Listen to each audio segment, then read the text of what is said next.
Ladies and gentlemen, boys and girls, from Eric Lima Shenanigans of 1977, it's Thursday, and you know what that means. It's time for the TNA Event Center report. And now here's the man to give you all the total nonstop action and impactful report, Mr. Eric M. Lima.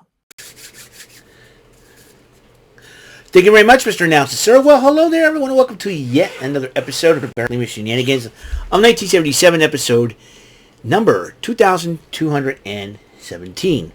Well, here's the deal. I have watched two wrestling shows yesterday on the computer. One of Ring of Honor, because one of my favorite ladies from Japan returned to action in the States, and facing another of my favorite ladies, one of my favorite wrestling crushes, also, and So I ended up watching the whole thing of that, and there were two women's matches, and a trios match, and a tag team matchup. So before I get to that, I want to talk about TNA's last night. Now here's why I'm doing it today, because one, I noticed something. It's just strange. Usually, if I do multiple videos in one day, usually the first video I do throughout the day, it's clear as day, it's nice and everything else. But when I do multiple videos in one day and all that, I know the graphics get a little bit on the crappy side, and I get it. But it has saved me a lot of space on my hard drives that I put them in after I do the videos. That way, it would save them and stuff and everything else in between, just in case if something happens, my computer goes down. I might end up needing a new one and stuff. I have everything that I needed, so on my hard drives and my hard and flash drives, and so that could be very, very beneficial down the road if I should need them and all that good stuff. So I figured, why the heck not? Right. I have a flash drive full of all my game show gameplays, including the Flash apps that I do. The Adobe Flash apps to come with it, and all that good stuff. So I figured,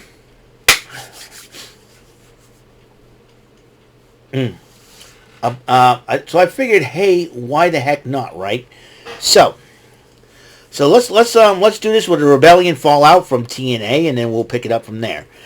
Joe Hendry, the TNA World Champion, survived a triple threat match. Kicks off Impact and addresses Trick Williams. Not in a very good mood after what because he tried to call out Trick Williams on NXT, but Dark State came and attacked him, and then Trick Williams did respond to Hendry via satellite. You expect me to believe he's via satellite away from the building? There's something going on. So, and GM Miller interviewed the Rascals, and as they were excited about Zachary Wentz's another opportunity to rematch for the X Division Championship after it was under controversy over at Rebellion, but the referee's decision did remain final. We talked a little bit about this on Rant and Rave last night as well. Check out that episode if you can. And the reason why I had to leave early, David said, Dennis, he wants me to be part of the baseball thing there.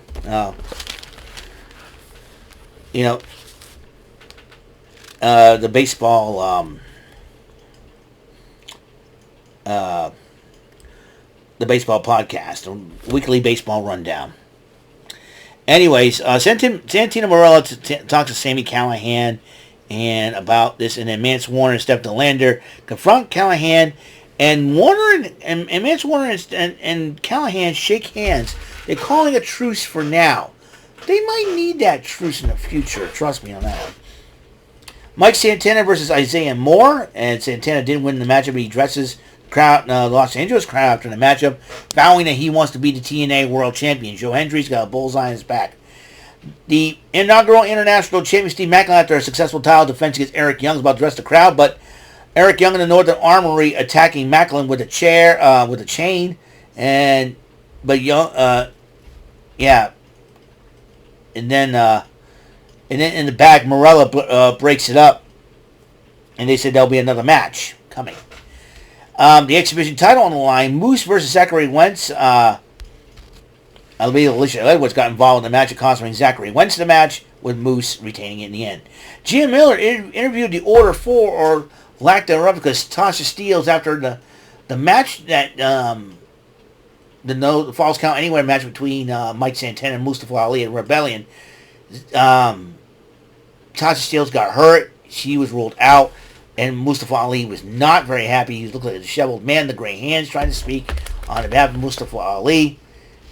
So there you go. Then it gets, now here's where it gets interesting. Cody Deaner addressing the Impact crowd. As you know, as of midnight, May 2nd, the contract with TNA expires. He was about to say thank you and all that, and then Santino Marella comes out and says, hey, here's the deal. I got you a match Under Siege against Eddie Edwards. You defeat him, your contract with TNA can be extended. But then Robert Stone from NXT showing up, saying that he's going to be evaluating Santino. And then you have Victoria Crawford, the woman formerly known as Alicia Fox, and his first order of business says that he's putting Victoria Crawford in a title match against Monster Slamovich. What's the matter, Robert Stone? You're jealous that Stevie Turner's running Evolve as the general manager / prime minister? You're jealous, and your jealousness is hiding. Well, I'm going to make fun of Santino Marella. Because he's not doing a good job running things. Okay? Are you kidding me? I mean, he doesn't work for TNA. What the deal? What, he works for NXT.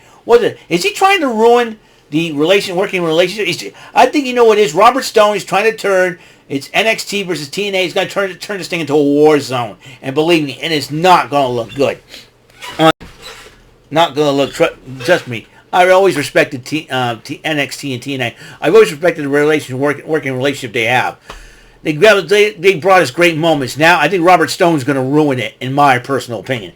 I mean, Ariana Grace was trying to, trying to be the liaison and trying to, get things going. Well, I think Robert Stone's going to ruin it because he's jealous of Stevie Turner running Evolve. So the big crybaby decided to go out, get Victoria Crawford to watch his back. Robert Stone's a big baby. Wham wham.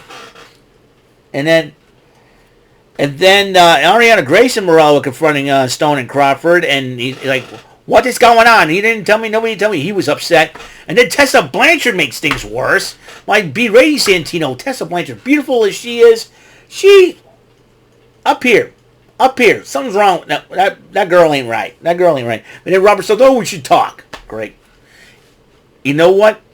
Personally, if I see Tessa Blanchard in NXT, I like to see Zarya grab her by her scrawny little neck, choke slam her, and slam her straight down. Seriously. I want to see that. And then in attendance, one of the biggest YouTubers, was also a big wrestling fan, also a husband and father, and a good guy. Check out his channel, Chris Van Vliet. Chris Van Vliet was in attendance, and he interviews a lot of wrestlers. Jody Threat went up against Maggie Lee, and Jody Threat didn't win the matchup, but then the personal concierge, you know you lost, you know what you need? A makeover! I'm like, we're going to have Botox!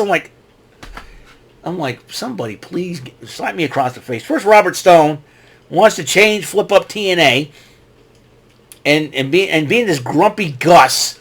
I mean, I thought Robert Stone was a good egg, man. And he's like, I don't like Stevie Turner. At least Stevie Turner knows how to run Evolve. And rumor has it that Nikita Lyons is going to be there next week. I'm excited. I love Nikita Lyons. And then Gia Miller interviewed Indy Hartwell, who is determined to, who says she's crossed the line, and she's looking forward to make an impact, no pun intended, on the women's division. And who knows, at the House of Elegance, never mind. Hold on just a second. All right. So there's that. And Leon Slater, after that crazy move that he does off the top of that big pole there, and we had a controversy whether or not they could have caught him. But he's okay. He survived it. He went up against Casey Navarro. Heck of a match But AJ Francis, a.k.a. Uncle Phil, a.k.a. Top Dollar. You know what? I'm not going to call him Flop Dollar anymore. I'm not going to call him Flop Dollar because the only Flop Dollar that I know, not AJ Francis, Leon. Oh no, not Leon Slater. No. The only Flop Dollar that I can that should be, and the only athlete that should be called Flop Dollar is LeBron James.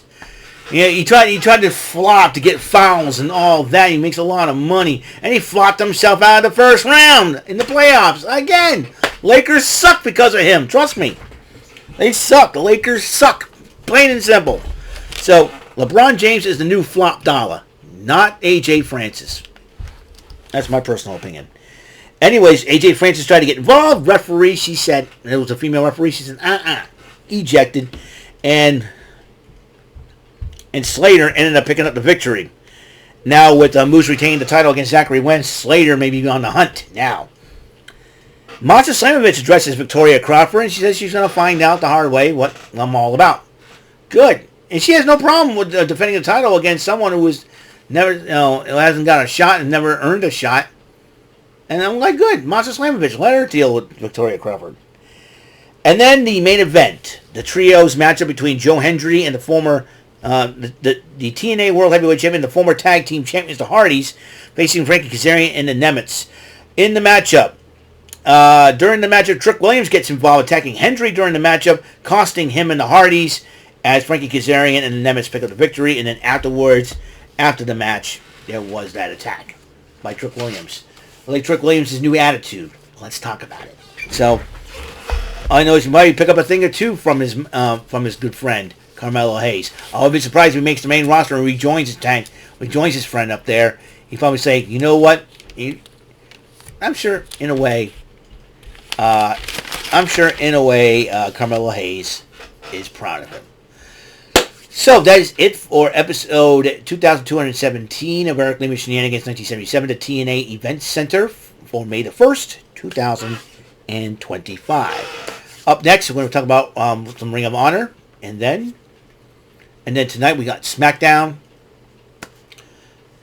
Yeah, we just got SmackDown tonight, and then I have the weekend off. Thank God, another crazy work week is over. Praise the Lord. I'll see y'all later. You guys have a wonderful, blessed day, and until next episode of Rolling Around, Mr. Announcer, take us home. That is all for today's episode of the show. This is Mr. Announcer speaking for Eric Lima Shenanigans of 1977. A Big Beefy E and do it for Bob Saget production, and in association with a Raving Bull for 3000 Telepictures and Distribution. Thank you for watching another episode of Eric Lima Shenanigans of 1977. See you later on the next episode of the show. Goodbye for now.